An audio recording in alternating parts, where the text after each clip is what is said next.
Cell Health, reboot your body, omega-3 oil extracted from algae, strong heart, sharp mind, healthier you.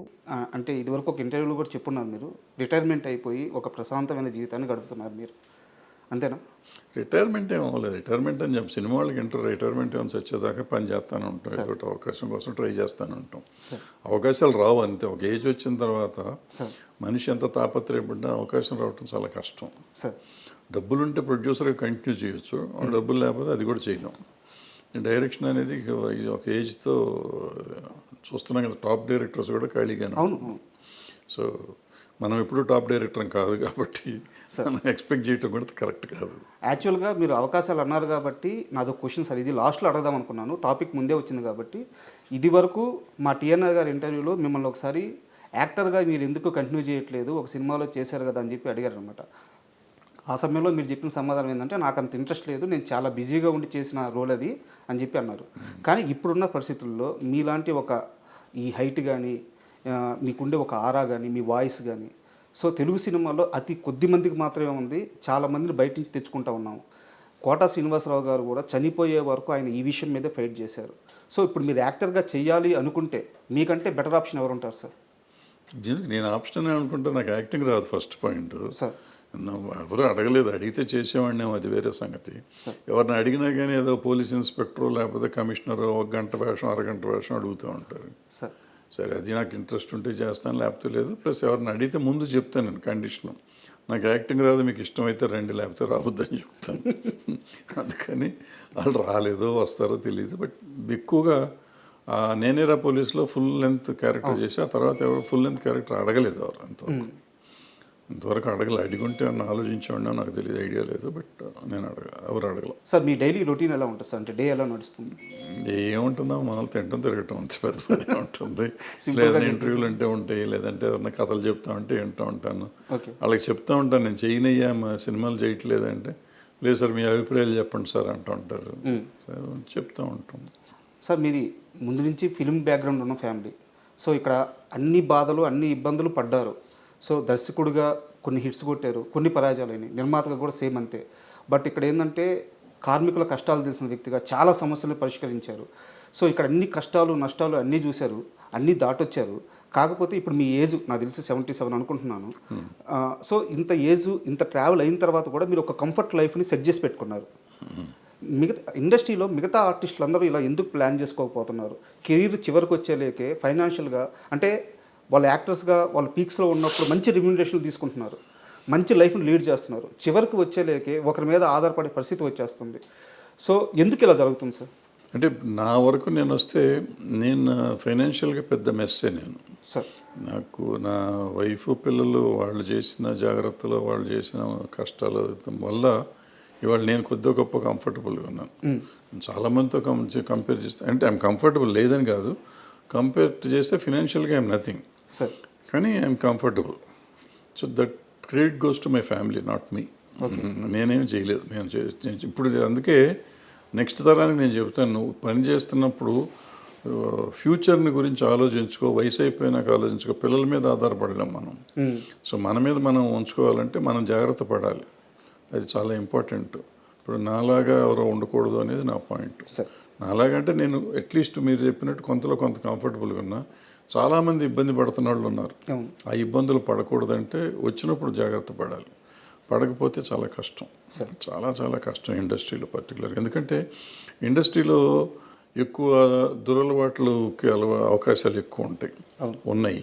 So దురలవాట్లు, డబ్బులు సంపాదించినట్టు చాలామంది పెద్దవాళ్ళు, ఇప్పుడు అనవసరం పేర్లు, వాళ్ళందరికీ రకరకాల అలవాట్లు కానీ రకరకాల విషయాల వల్ల వాళ్ళ ఫ్యామిలీలు ఇబ్బంది పడే పరిస్థితి. విపరీతంగా డబ్బు సంపాదించి విపరీతంగా డబ్బులు ఉన్నవాళ్ళు కూడా వాళ్ళ ఫ్యామిలీస్ ఇవాళ ఇబ్బంది పడుతున్నారు.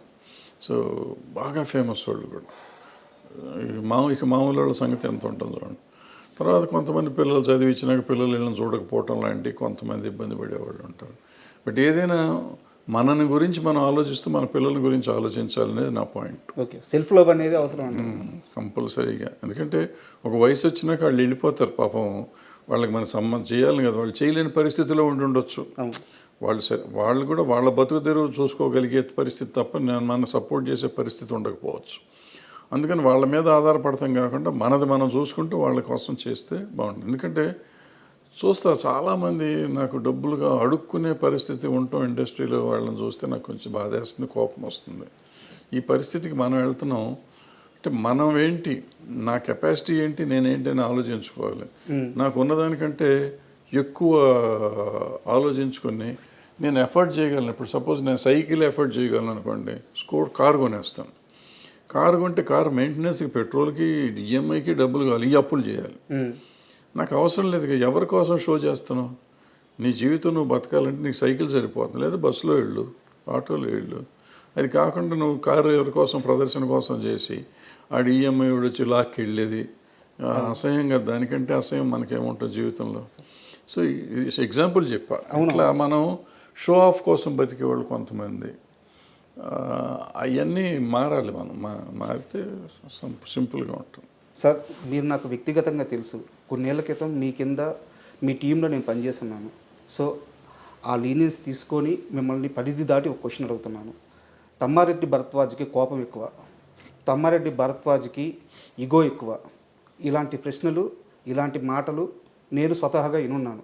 మీ దాకా వచ్చున్నాయో లేదో నాకు తెలియదు. బట్ ఇదే సమయంలో నేను క్లారిటీ ఇస్తాను. మీ ప్రేమ నాకు తెలుసు, మీరు ఎంత మంచిగా ఉంటారో నాకు తెలుసు. అంటే నేను కెమెరా ముఖంగా ఇంటర్వ్యూకి వచ్చే ముందే చెప్పాలనుకుంటున్నాను. మీరు నాకు చేసిన సహాయం నేను చెప్తాను. నా ఆరోగ్యం చెడిపోయినప్పుడు, మీరు నా బాస్గా ఉన్నప్పుడు నన్ను కాపాడడానికి మీరు చేసిన సహాయం, అంటే లైవ్లో అప్పటికప్పుడు బాలకృష్ణ గారి పిఏకి ఫోన్ చేసి నన్ను బసవతారకం పంపించడం, లేదా అక్కడ కుదరకపోతే నాకు ముందుగానే డబ్బులు ఇప్పించేసి కంపెనీ నుంచి మీరు మొత్తం ఆ బాధ్యత అంతా తీసుకొని నన్ను కాపాడిన విధానం నాకు తెలుసు. బట్ మీరు అదే సమయంలో తిడతారు, అదే సమయంలో ప్రేమగా ఉంటారు. మీ మంచి ఎందుకు బయటికి వెళ్ళలేదు? మీ కోపం, మీ ఈగో ఇవి మాత్రం ఎందుకు బయటికి వెళ్ళినాయి? అంటే కోపం, ఈగో బయటికి వెళ్ళి అని నేను నమ్మను. అంటే నాకు ఈగో ఉంది, కోపం ఉంది, డెఫినెట్ రెండు. నన్ను ఎక్కువ ప్రేమించేవాళ్ళు మీరే ముందే చెప్పారు, ప్రేమించేవాళ్ళు చాలా ఎక్కువ ఉన్నారని చెప్పి. సో వాళ్ళ ముందు ఈగో ఇది అనుకున్న వాళ్ళు ఇప్పుడు తిట్టాను అనుకోండి. ఫర్ ఎగ్జాంపుల్ నేను మిమ్మల్ని తిట్టుంటాను 1-2 సార్లు. తిట్టిందే మీకు గుర్తుంటే మీ తప్పు, నా తప్పు కాదు కదా. ఏదో తప్పు చేస్తుంటే తిట్టుంటాను. నా దగ్గర ఇంకో లక్షణం ఉంది. తప్పు అని నేను తిట్టినాక నేను చేసిన తప్పని చెప్తే తర్వాత వెళ్ళి క్షమాపణ చెప్పిన రోజులు చాలా ఉన్నాయి. మీరు తప్పు చేశారు అనుకుని మిమ్మల్ని తిట్టుండొచ్చు, బట్ అది నేను చేసింది తప్పు, మీ తప్పు కాదని నాకు అర్థమైన తర్వాత వెళ్ళి నేను చాలామందికి చెప్పాను నా తప్పు అని. సో అది ఉంది, ఇది ఉంది. ఆవేశంలో మనిషి అన్నాక ప్రతివాడికి ఉంటుంది. ఉప్పుగారం తిన్నాక కోపములు వస్తూ ఉంటాయి. ఈగో అంటారా, ఏదో ఉంటుంది వయసులో ఉన్నది ఈగో. ఇప్పుడు అది ఈగోలు ఏమి ఉండవు. అది ఈగో అంటే ఈగో, అహంకారం అంటే అహంకారం, ఏదంటే అది. బట్ నాకు తెలిసి అంత అహంకారం కానీ అంత ఈగో కానీ నాకు లేవు. కొన్ని విషయాల్లో నేను చూపిస్తాను.